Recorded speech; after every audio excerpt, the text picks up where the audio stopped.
ठहर, तू ये क्या कर रहा है? मरना चाहता है? मरने से क्या होगा? चुप ही रहेगा या कुछ बोलेगा भी? तुझे क्या लगता है स्वयं को मारना उचित होगा? बाबा, मैं मरूं नहीं तो क्या करूं? मेरा सब कुछ लूट गया। मैं कहीं का ना रहा। मरने के अलावा कोई उपाय नहीं। कौन बोला उपाय नहीं? अगर जीवन है तो जीवन के अंधकार के बाद दिन का उजाला आना बिल्कुल तय होता है। उसी प्रकार तेरे जीवन का अंधकार भी चला जाएगा। कारण तो बता। मेरा नाम रघुवीर है। मेरा छोटा सा अंडे को कारोबार था। मैं अंडे को कारोबार को बंद कर पोल्ट्री फार्म को कारोबार के लिए बैंक से 10 लाख का लोन लिया। मुझे लगा सब सही चल रहा है, लेकिन मैं गलत था। मेरा किस्मत ब्लड फ्लू के हवा ने मेरे सारे पोल्ट्री मुर्गियों को अपने साथ उड़ा ले गया। अब मैं क्या करूं? बोलो बाबा, अब मैं क्या करूं? बस सुन, मैं तुझे अंधेरों से उजाले में जाने का राह बतलाता हूं।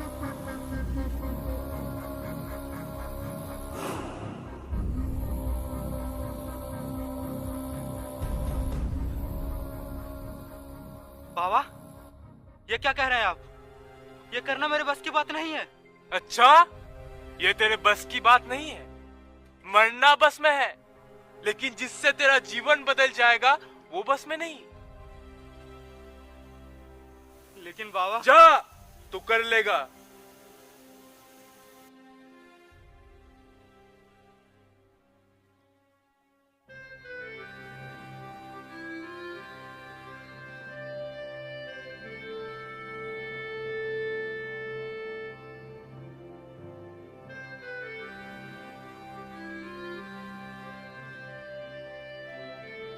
रघुवीर, यार क्या बात है? व्यापार कारोबार का बात था तो वो तो घर पे ही कर लेते। देख यार, तू तो अच्छे से जानता है मेरा पोल्ट्री फार्म वाला धंधा कैसे डूब गया। इसलिए कुछ मिलकर धंधा करते हैं, और नए धंधे कारोबार के लिए शुरुआत नए विचार से करना होगा, और नए विचार नई जगह दिखने घूमने से मिलेगा।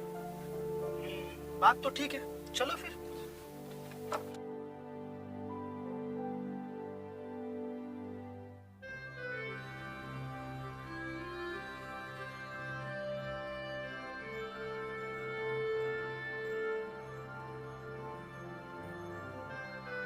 यार सिगरेट तो गाड़ी में भूल आया, अभी लेकर आया। कोई बात नहीं, ले हम आ गए।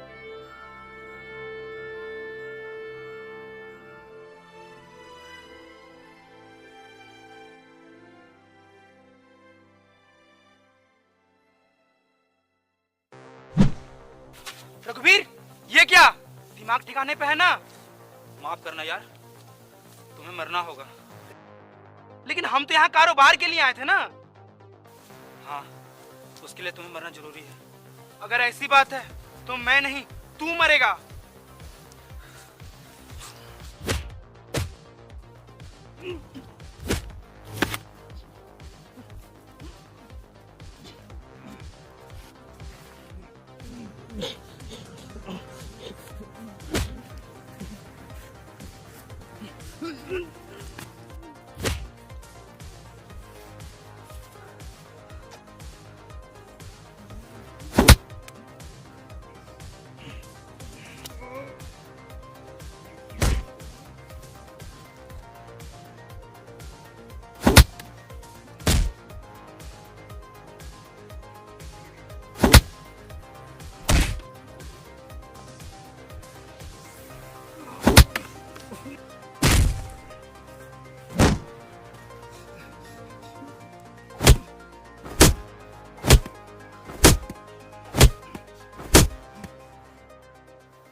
मुझे मारना चाहता है?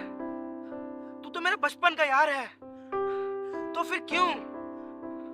मानता हूं तेरा धंधा ठप पड़ गया, तो मेरा कौन सा आबाद हो गया है? हम दोनों की किस्मत एक जैसी है। अगर तू एक तरफ खाई में तो दूसरी तरफ मैं कुएं में। और तू ये सोचता है कि मुझे मारने से सब ठीक हो जाएगा?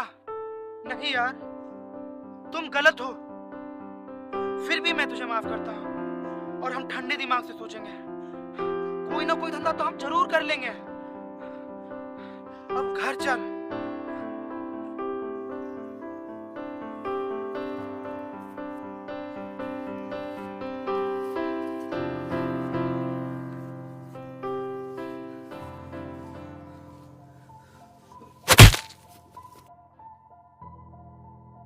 हम दोनों की किस्मत एक जैसे नहीं है। अगर मैं सपाट रास्ता तो उसमें गड्ढे के जैसा है तू, और रास्ते में गड्ढे अच्छे नहीं लगते।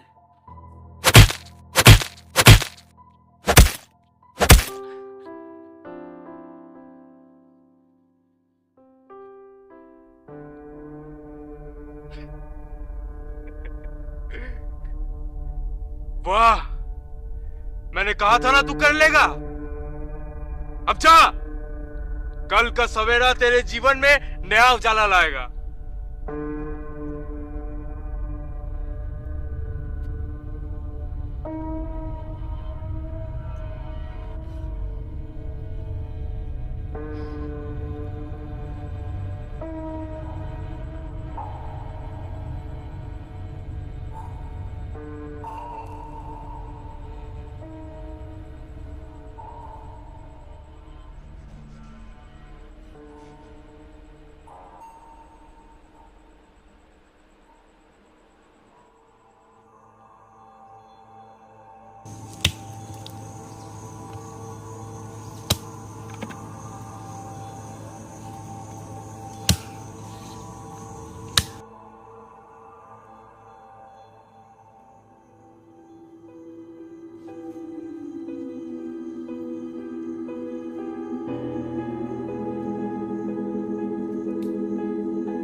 रघुबीर जी, रघुबीर जी, ठहरिए जरा।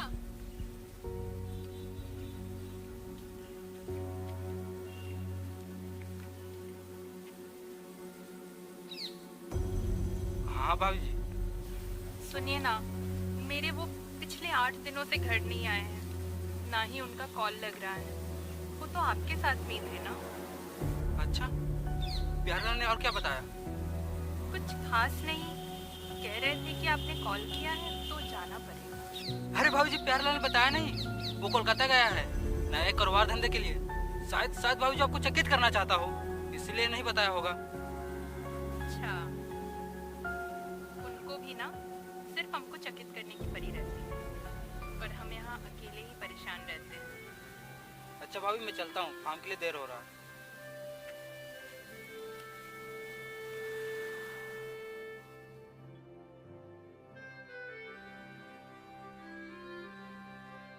देखिए मुन्ना शर्मा, हमने आपका सारा माल, वो भी सारे के सारे 2 केजी के, आपके मुर्गियों दुकान पे भिजवा दिया।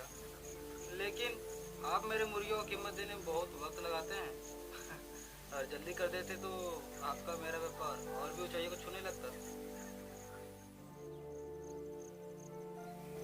कैसा चल रहा है पोल्ट्री फार्म रघुवीर जी? आप लोगों दुआओं से बढ़िया जबरदस्त। बताइए कितना किलो माल निकाल दे? ए गोपाल, नूर अली के लिए अच्छे वाले पोल्ट्री मुर्गी निकाल। जी कत किलो लागबे? बताओ नूर अली, कितना किलो? हमें आपसे मुर्गियां नहीं चाहिए। क्यों? मुर्गी काटने का दुकान बंद कर रहे हो? अरे नहीं नहीं, मैं दुकान बंद नहीं कर रहा हूँ। जो आपसे मुर्गियां ले जाता था अब वो नहीं चाहिए। क्यों, क्या बात हो गई? मैं तो तुम्हें अच्छे वाले पोल्ट्री मुर्गी देता हूँ। वो बात नहीं है रघुवीर जी, बात ये है कि आपके मुर्गियों का कीमत ज्यादा है। पास में ही एक नया पोल्ट्री फार्म खुला है, आपके 2 मुर्गियों की कीमत पे वहाँ 3 मुर्गियां मिल जाता है, वो भी आप ही के जैसा। तो अब वहीं से मेरे पोल्ट्री मुर्गी का लेन देन का खाता रहेगा, यही बताने आया था। अरे मियाँ, मेरे लेन देन के खाते का क्या? वो तो आप समझे। हाँ, अगर आप भी अपने मुर्गियों का दाम सस्ता कर दे तो। ये नहीं हो सकता। मेरे जो फार्म की मुर्गियाँ हैं पूरे बाजार में कहीं नहीं मिलेगी। एकदम स्वस्थ ताजे मुर्गियाँ। तो आप ही रखिए अपने स्वस्थ और ताजे मुर्गियाँ, मैं चला।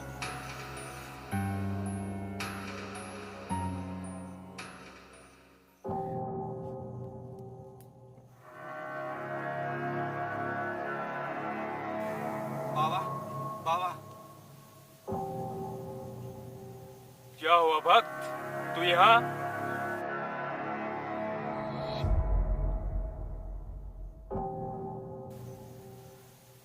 बाबा, मैं फिर से मुश्किलों में पड़ गया हूँ। मेरा कारोबार अंधकार की ओर जा रहा है। बाबा, आप मुझे दोबारा उजाले की ओर ले चलें। जरूर ले चलूंगा, लेकिन उसके लिए तुझे भोग चढ़ाना होगा। फिर से बाबा? दोबारा नहीं कर सकता। पिछली बार अपने मित्र को मार डाला, अब नहीं। रघुवीर, मेरे भक्त, तुझे शायद ये ज्ञात नहीं, मेरी जो शक्तियां हैं वो मानव भोग करने से आता है, और तेरी मनोकामनाओं को पूर्ण करने के लिए मुझे भोग चाहिए। मुझे मानव भोग चाहिए। लेकिन बाबा, कुछ मत कहो।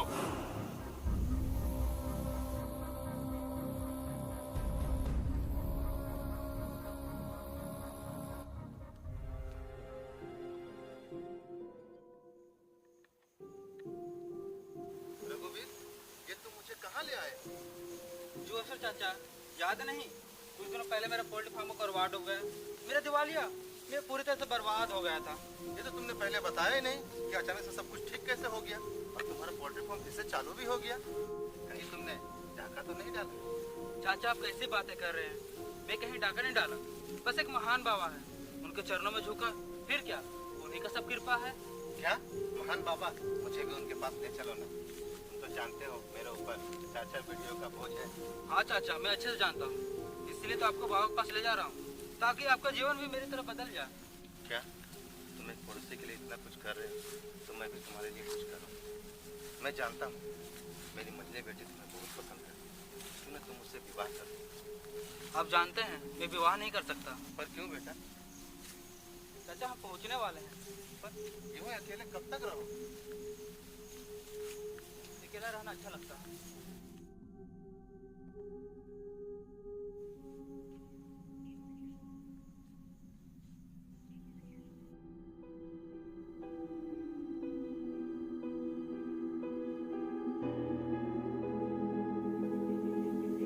बाबा आने वाले हैं, तब तक के लिए आंखें बंद कर लीजिए। जब बाबा आंखें खोलने के लिए कहेंगे तो खोलिएगा।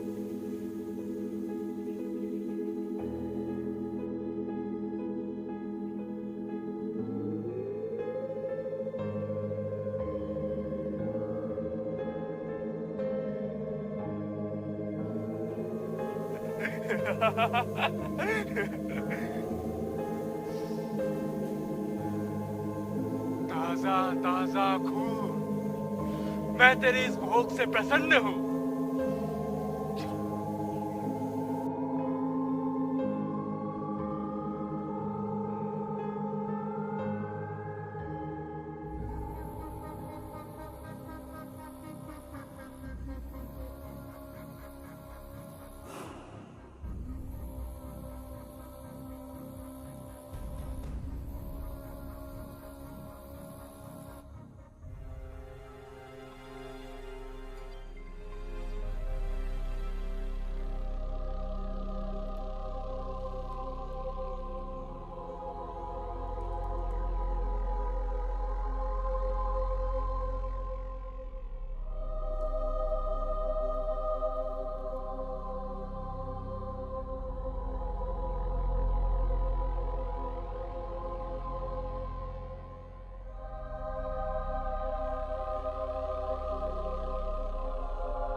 रघुवीर जी, गजब हो गया।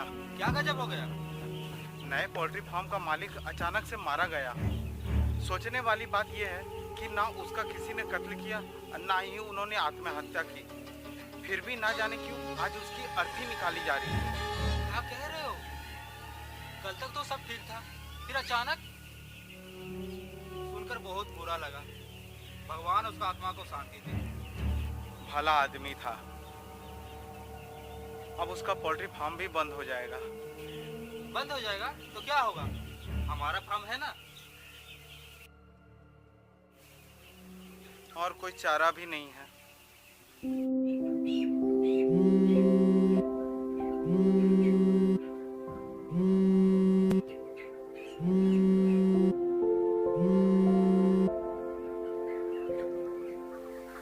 हाँ भाभी जी।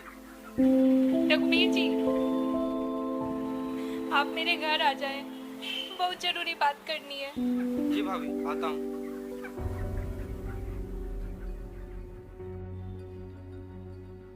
रघुवीर जी, भाभी जी, अब रो क्यों रही हैं? क्या बात हो गई?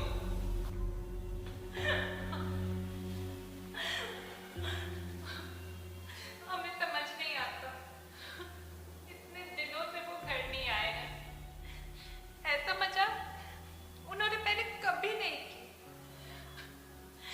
चाहे उन्हें कितना भी काम क्यों ना हो, एक में से जरूर कर देते हैं। हाँ, पर भाभी जी आपको परेशान होने की जरूरत नहीं है। प्यारे लाल जल्दी आ जाएगा। नहीं रघुवीर जी, मेरा जी बहुत घबरा रहा है, कहीं उन्हें कुछ हो ना गया हो। ऐसी कैसी बातें कर रहे हैं भाभी जी? प्यारे लाल को कुछ नहीं हुआ होगा। अगर कुछ नहीं हुआ होता तो उनका फोन क्यों बंद है? बात तो है, लेकिन आपको परेशान होने की जरूरत नहीं है, सब ठीक होगा। मैं अब कुछ नहीं जानती। मैं कल पुलिस में रिपोर्ट लिखाने जाऊंगी और आप भी मेरे साथ चलिएगा। पिछली बार आप ही मेरे पति के साथ थे। पुलिस में रिपोर्ट? क्या जरूरत है? जरूरत है? कहीं आपको भी मेरे पति के साथ होगा? ऐसा कैसे बातें कर रहे हैं भाभी जी? प्यारे लाल मेरे बचपन के यार है, मैं उसके साथ कुछ बुरा करूंगा? ठीक है, कल हम पुलिस में रिपोर्ट लिखाने जाएंगे। शुक्रिया रघुवीर जी, कल याद से सुबह 10 बजे आ जाइएगा।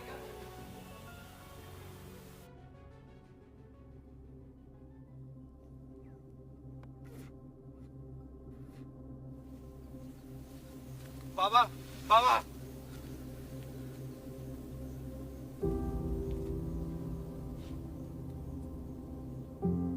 क्या हुआ भक्त, तू यहाँ? अब कौन से नए अंधकार में उलझ गया है? बाबा, मैं कितना भी कोशिश कर लूं, मेरे जीवन से अंधकार दूर होने वाला नहीं। एक अंधकार से निकलकर उजाले में जाने से पहले दूसरे अंधकार में उलझ जाता हूँ। ऐसे तो सारा जीवन अंधकार दूर करने में निकल जाएगा।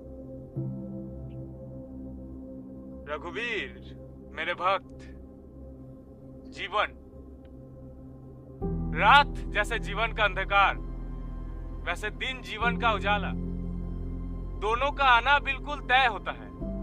अगर किसी के जीवन से अंधकार चला जाए तो उजाले का कोई महत्व नहीं।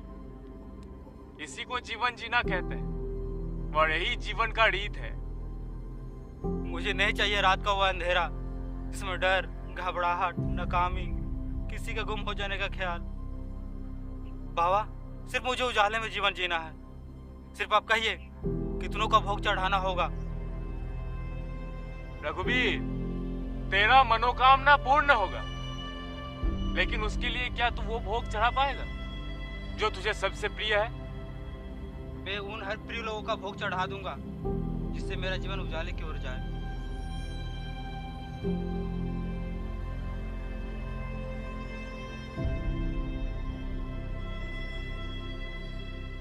तेरी एक बेटी है,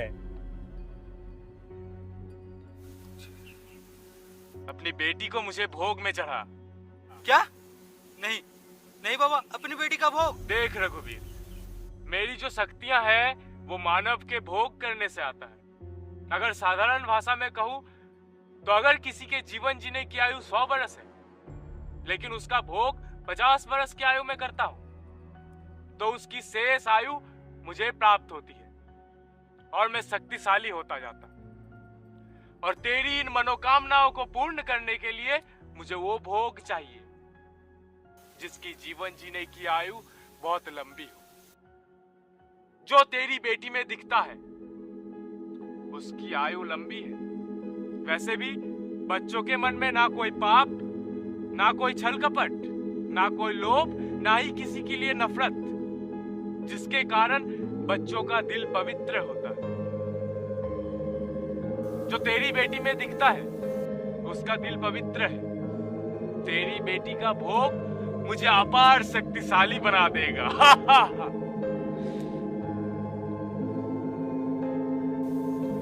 जा अपनी बेटी को भोग के रूप में ला। बाबा, अपनी बेटी का भोग, ये सोचने के ख्याल से मेरा रूह कांप जाता है। अगर आप कहें तो किसी और के बच्ची को भोग के रूप में सजा दूं? नहीं मूर्ख, तेरी बेटी का नरम भोग। अगर नहीं कराना चाहता तो अपनी मनोकामनाओं को भूल जा। तो और अगर कराना चाहता है तो मुझे भोग चढ़ा।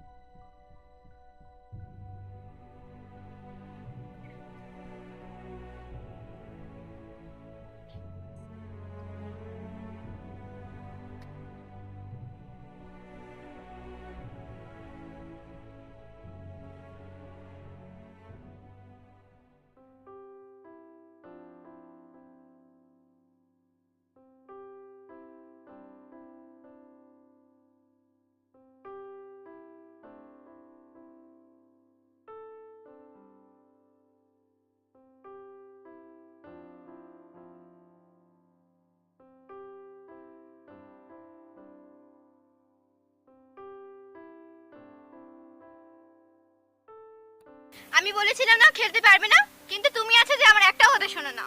থাকো নিজের জিদে। ओह मेरी जान, मेरी बच्ची शेर है, उसे इतने से खरोच में कुछ नहीं होगा। ठीक बोलছি তো? জি বাবা, আমি শের বাচ্চা।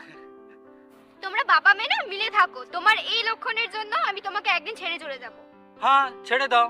আমরা বাবা মেয়ে ভালো থাকো। আমি যাব তো মেয়েকে নিয়ে যাব। হ্যাঁ, নিয়ে যাবে, স্বপ্নতে নিয়ে যাবে। बाबा को शक्तियां मानव भोग से प्राप्त हुआ है, तो फिर न जाने कितनों के भोग किए होंगे। अगर मैं